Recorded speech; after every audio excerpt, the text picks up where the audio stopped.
डालने उतनी कम है। मैं यहाँ पे ये आपको सर बताना चाह रहा हूँ कि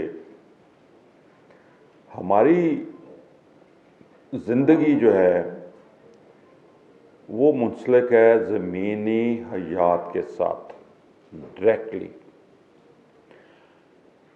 अल्लाह ताला ने पौधा पैदा किया, पौधा एक कन्वर्शन मशीन है, एक मशीन है जिसमें आप लग से कि वो एक गाय है जिसको आप चारा खिलाते हैं तो वो आगे दूध देती है। अब पौधे को जो चारा डालना है या खुराक देनी है वो माइक्रोब्स ने देनी है, इस फॉर्म में देनी है, बैलेंस्ड फॉर्म में देनी है। यानी कि जो सॉइल के अंदर माइक्रोब्स हैं सिर्फ वही, उनको ही पता है कि इस पौधे को क्या चीज़ चाहिए। हमें अल्लाह ने नहीं बताया कि पौधे को कितनी नाइट्रोजन चाहिए तो कितना डीएपी चाहिए तो कितनी फलानी चीज़ चाहिए, माइक्रोब्स को बताया। अब माइक्रोब्स बैलेंस्ड फॉर्म में पौधे को हर वो मिनरल देते हैं जो पौधे की सस्टेनेबिलिटी के लिए भी ज़रूरी है और उसकी रिप्रोडक्शन के लिए भी ज़रूरी है। उसे जो चीज़ प्रोड्यूस करनी है वो एक तो उसकी क्वांटिटी और फिर उसकी क्वालिटी। यानी कि पौधे के ज़ुम्मे जब लगाया कि भाई एक एप्पल है तो मिस्टर एप्पल तेरे अंदर ये अज्जा होने चाहिए और जो भी जानदार चीज़ तुम्हें खाए उसकी जिस्म के अंदर ये कमियां जो हैं वो इस एप्पल से पूरी हो जाए। अब जब हमने माइक्रोब्स को मार दिया तो क्या हुआ कि जो बैलेंस था वो इम्बैलेंस हो गया।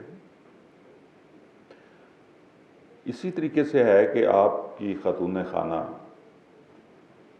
आलू गोश्त बना रही हैं, हर चीज़ परफेक्ट, बाहर से आप गाड़ी से उतरते हैं, आप अंदर जाते हैं, किचन में 2 चम्मच उसमें नमक के डाल देते हैं, क्या वो सारी चीज़ बेकार हो गई, खाने के काबिल नहीं रही। हम जब बाहर से इंटरवेंशन करते हैं, कोई भी खाद डालते हैं, उसका यही असर होता है ज़मीन के ऊपर, पौधे के ऊपर और माइक्रोब्स के ऊपर। और वो इम्पैक्ट जो है यानी कि पौधे के लिए वो चीज़ खाने के काबिल नहीं रहती। जब पौधे के लिए वो चीज़ खाने के काबिल नहीं रहती तो पौधे की प्रोडक्शन इफ़ेक्ट होती है, वो क्वांटिटी के हिसाब से भी इफ़ेक्ट होती है और क्वालिटी के हिसाब से भी इफ़ेक्ट होती है, और फिर कॉस्ट ऑफ प्रोडक्शन रहता है और फिर उसके ऊपर बीमारियाँ आती हैं और सारा निज़ाम आपका उसमें फेल हो जाता है। So life on this planet exist because of biology. अब वो जो सॉइल के अंदर बायोलॉजी है या माइक्रोब्स हैं, उन्होंने पौधे को जो दिया और पौधे ने वो अपनी खुराक में दिया और वो खुराक हमने खाई, तो हमारे मैदे के अंदर जो माइक्रोब्स हैं उसको उसने एक्सट्रैक्ट किया और हमारी ब्लड स्ट्रीम में शामिल कर दिया। अगर पीछे खुराक में ही वो चीज़ें नहीं हैं तो माइक्रोब्स क्या एक्सट्रैक्ट करेंगे उससे। इसलिए हमें विटामिन खाने पड़ रहे हैं। अगर विटामिन नहीं खाते तो डेफिशिएंसी आती हैं, तो हमारा इम्यून सिस्टम जो इफेक्ट होता है, इम्यून सिस्टम और इफेक्ट होता है तो फौरी तौर पर बीमारियों के ऊपर उसको हावी हो जाती हैं, बीमारियाँ हमारे ऊपर उसको कैच करती हैं। पेंडेमिक्स हैं, ये सारे मसाइल क्यों पैदा हो रहे हैं? इसलिए कि हमारे अंदर वो डिफेंस सिस्टम जो है वो पूरी तरह इफेक्टिवली काम नहीं कर रहा। अब जब हम डॉक्टर के पास जाते हैं तो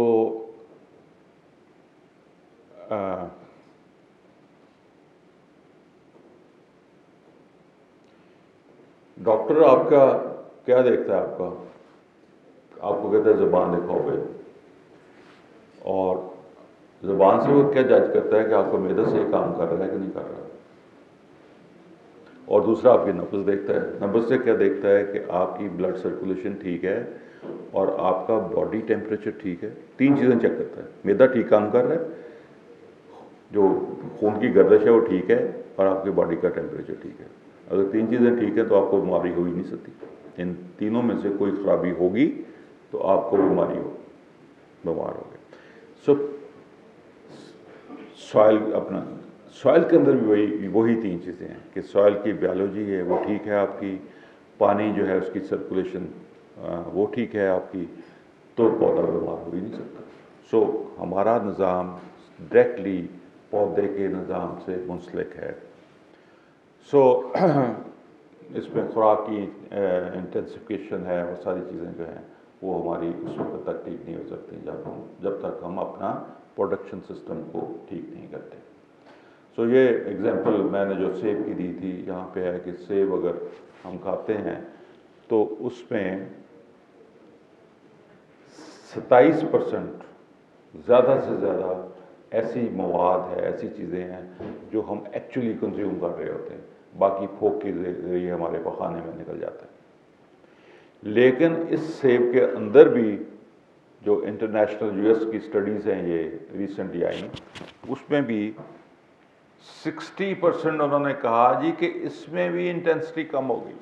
खुराक की जो अंदर जो वैल्यू है उसकी, जो रियल वैल्यू है, हम पेट्रोल लेते हैं तो पेट्रोल किस बेसिस पे हमें मिलता है? ऑक्टेन की बेसिस पे, जिसने वाकई बर्न करके एनर्जी पैदा करनी है, एनर्जी के यूनिट की बेस के ऊपर लेता है।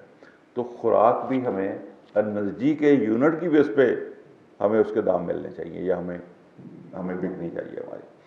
तो हाँ, खा हम ठोक रहे हैं, पैसे जो हैं आपके सामने हैं कि किस तरीके से हम दे रहे हैं।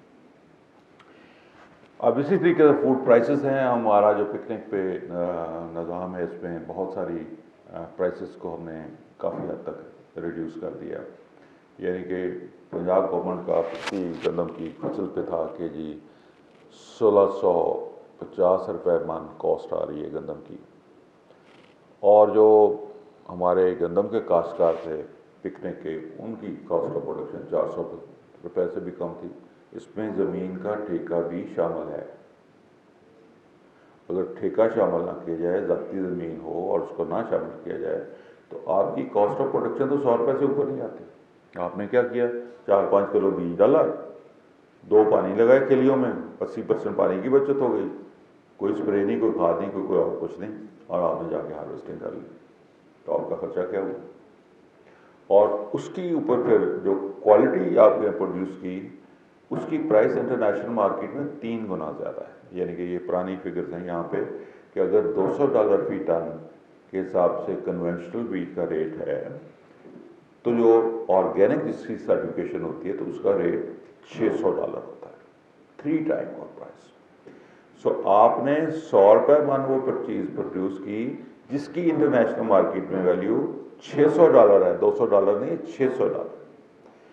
मैंने इमरान खान से कहा कि अगर हम सिर्फ वीट को फोकस कर लें और हम ऑर्गेनिक प्लस जो हमारी पिकनिक है, क्योंकि ऑर्गेनिक में बड़ी सर्टिफिकेशन का मसला है, तो अगर वो प्रोड्यूस कर लें तो हम पूरी दुनिया में डोमिनेट कर सकते हैं, क्योंकि वुड ख़ासतौर पर वीट की प्राइसेस आ रही हैं और तभी उसकी कीमत हमारी बढ़ी है, और हम बहुत ही कम दामों पर बहुत ही हाई क्वालिटी जो वीट है वो प्रोड्यूस करके पूरी दुनिया को दे सकते हैं। अब मार्केटिंग मैकेनिज्म है, सॉरी ये क्या हो गया, मार्केटिंग मैकेनिज्म है, इसमें भी प्रॉब्लम ये आ रही, ख़ासतौर पे सेमी पेरिशेबल और पेरिशेबल में। जो चीज़ फार्मर 20 रुपये की बेचता है वो कंज्यूमर तक 100 रुपये में पहुंचती है। 20 रुपये मंडी वाले ले गए 20%, और 60% कम से कम रिटेलर ले जाता है। सो 20 रुपये जो जिस चीज़ के हमें मिलते हैं वो 100 रुपये पे, ये मैं बहुत ही एहतियात से फिक्रें आपको दे रहा हूँ, हालांकि रिटेलर से ज़्यादा पैसे जो हैं वो कमाता है। एक दिन उसने मंडी से चीज़ खरीदी, शाम को उसकी रेडी खाली हो गई, एक दिन में उसने उसी चीज़ के ऊपर जिसके ऊपर हमने 6 महीने लगाए, इतने रिस्क बर्दाश्त किए, इतनी इन्वेस्टमेंट की, इतना टाइम लगाया, हमने 20 रुपये लिए, उसने एक दिन में 60 रुपये ले लिए। तो ये हमें जो मिडल मैन का निज़ाम है इसको तब्दील करने की ज़रूरत है। इसके ऊपर कोशिश कर रहे हैं, हम काम कर रहे हैं कि किस तरीके से कंज्यूमर का और प्रोड्यूसर का जो इंटरेक्शन है उसको इस तरीके से मजबूत कर दें कि फार्मर की वो प्रोडक्ट जो है वो घर से सीधी शेल्फ पे ऊपर चली जाए और उसका बेनिफिट कुछ कंज्यूमर को चला जाए और कुछ प्रोड्यूसर को चला जाए। तो इस निज़ाम के ऊपर प्रॉब्लम हमारे लिए ये है कि क्या कुछ करें, किसी काम में कुछ हुआ तो है नहीं अभी तक, हर चीज़ ही जिसको भी हाथ लगाते हैं वो ज़ीरो पे खड़ी है। सो अब ये देखने वाली बात यह है कि हमने ख़राबी कहाँ से कैसे शुरू की। पहले तो देखें कि ज़मीन जब अल्लाह ताला ने बनाई तो ये सूरज से एक पोर्शन अलहदा हुआ और इस जगह पे इस स्पेस के ऊपर आके उसने चक्कर लगाने शुरू कर दिए, एक ख़ास रिदम के साथ चक्कर लगाने शुरू कर दिए। जाहिर है अल्लाह की कुदरत जो सारा कुछ हो रहा है, और उसको ठंडा करना मकसूद था। उसके ऊपर अल्लाह ताला ने पता नहीं कितने बिलियन ट्रिलियन टन पानी फेंका, और पानी जब लावे के ऊपर गिरा तो फौरी तौर पे बुखारात से उड़ा, ऊपर जाके कंडेंस हुआ और ये बारिशों का एक निज़ाम शुरू हुआ। और ये बारिशों का निज़ाम करोड़ों साल चलता रहा, और आहिस्ता आहिस्ता जो अर्थ की क्रस्ट थी वो ठंडी होनी शुरू हुई और वो डेवलप होनी शुरू हुई। आप नीचे ज़मीन के अंदर अभी भी सारा लावा है, ये आतिशफशा पहाड़ सारा कुछ, ऊपर क्रस्ट जो है हमारी ठंडी हुई। जब क्रस्ट ठंडी हुई और माहौल ऐसा बना तो लाइफ फॉर्म, सबसे पहले लाइफ फॉर्म्स जो आई वो पौधे थे, और पौधों को हेल्प करने के लिए माइक्रोवेजल फंगी थी। माइक्रोवेजल फंगी पौधे के लिए इसी तरीके से है जिस तरह हमारे जिस्म के अंदर हमारा नर्वस सिस्टम है। हम यहाँ पे उंगली लगाते हैं, फौरी महसूस होता है हमें कि यहाँ पे किसी ने टच किया है। अब ये कैसे महसूस होता है? क्योंकि नर्व्स जो हैं हमारी, ये इसका नेटवर्क इतना मजबूत है कि हर बॉडी सेल के साथ नर्वस सिस्टम यानी कि बिजली की तार जुड़ी हुई है। नर्वस सिस्टम क्या है? ये बिजली की तार है जिससे फौरी तौर पे इलेक्ट्रिकली मैसेज कन्वे होता है दिमाग को, दिमाग उसको रीड करके महसूस करता है। यही निज़ाम अल्लाह ताला ने ज़मीन के अंदर बनाया है, और वहाँ जो नर्वस सिस्टम ज़मीन का है उसका नाम है माइक्रोवेजल फंगी। अब उसकी एग्जांपल आप ये देख लें कि एक मुरब्बा गज में या एक मुरब्बा मीटर में 25,000 किलोमीटर माइक्रोवेजल फंगी का नेटवर्क है एक मुरब्बा मीटर में। यानी कि ज़मीन के अंदर हर जो सेल है, हर पार्टिकल जो है उसकी साथ माइक्रोवेजल फंगी की तार जुड़ी हुई है जो बैलेंसेस क्रिएट करती है।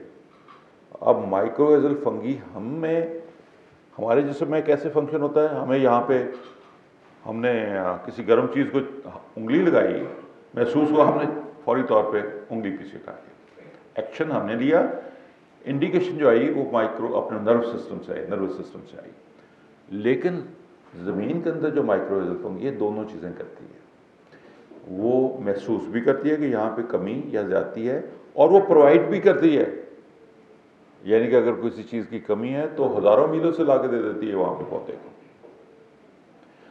क्योंकि उसका यानी कि ये इसके ऊपर बहुत स्टडी हो रही है। मैं बहुत, अगर आप नेट पे शेयर करें तो पूरी दुनिया में जो माइक्रोवेजल फंगी का नेटवर्क है पूरी दुनिया में जुड़ा हुआ है।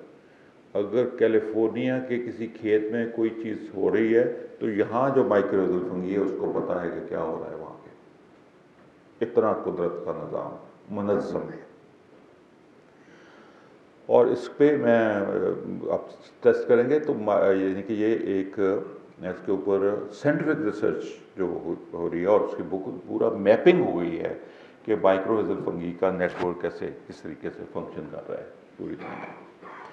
सो माइक्रोवेजल फंगी को बनाया गया अपना पौधे को खुराक देने के लिए, क्योंकि पौधे को जो मिनरल्स चाहिए सॉइल के अंदर से वो पौधे में सलाहियत नहीं थी वो ले सकता। सो पौधे में सलाहियत क्या है कि पौधे को 95% खुराक एटमॉस्फेयर से लेता है, सिर्फ 5% मिनरल जो चाहिए होते हैं वो उसको ज़मीन से लेने पड़ते हैं जो हवा में उसको नहीं मिलते।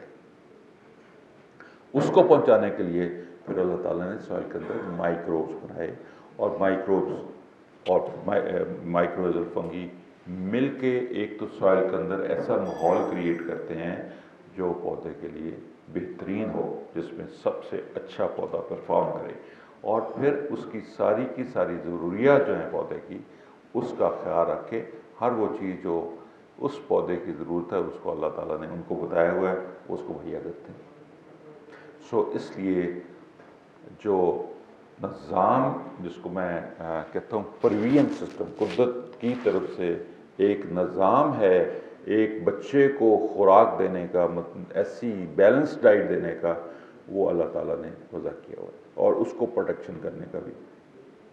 परवीन एंड प्रोटेक्शन सिस्टम ये कुदरती तौर पे सॉइल के अंदर डेवलप हुआ, और उसकी वजह से फिर सारे प्लेनेट अर्थ के ऊपर सब्ज़ा पैदा हुआ, और सब्ज़ा पैदा हुआ तो फिर गाहे बगाहे नई नई फिर लाइफ फॉर्म्स यहाँ पे आनी शुरू हुई, और फिर हाल में सबसे आखिर में इंसान का अल्लाह ताला ने यहाँ पे उसको भेजा।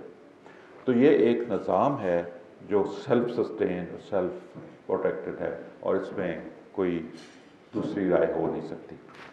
अब 1958 जिस तरह मैंने पहले अर्ज़ किया कि यहाँ पे आके प्रॉब्लम्स हुई कि जी हम फॉसिल फ्यूल्स को हमने इस्तेमाल करना शुरू हुआ, गाड़ियाँ, कारखाने, ये वो चलता रहा, और फिर हल चला के गहरे से गहरा हल चला के हमने जो सॉइल के अंदर हज़ारों लाखों सालों में CO2 ज़मीन के अंदर सस्टेनेबल फॉर्म में पड़ी हुई थी, उसको रिलीज़ करना शुरू कर दिया और रिलीज़ कर दिया, जिससे फिर एटमॉस्फेयर में CO2 और फिर पानी लगा के माइक्रोब्स जो काम कर रहे थे उनका रोल भी हमने ख़त्म कर दिया, और फिर एग्रोकेमिकल्स और पेस्टिसाइड्स और फर्टिलाइजर्स की वजह से उन माइक्रोब्स को, क्योंकि ये सारी जहरें हैं, और उनको मार दिया। आप देखिए कि in just 62 years ecosystem is collapsed, which sustained for millions of years.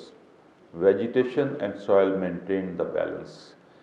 Industrial crop production process imbalanced the ecosystem by evaporating water and releasing CO2 absorbed by plants and retained by the soil.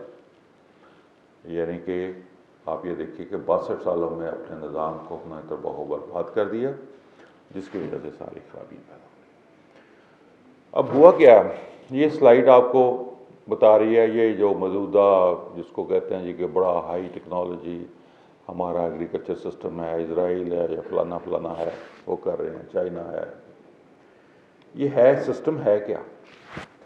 इससे ज़्यादा कदीम system तो कोई हो ही नहीं सकता। हुआ ये कि जब इंसान यहाँ पे आया और फिर इसकी आबादी बढ़ी, तो ये इन्होंने ट्राइब्स में छोटे छोटे ग्रुप्स में रहना शुरू कर दिया, और वो ग्रुप अपने आप को लोकेट करते थे जहाँ पानी करीब हो और जंगल करीब हो।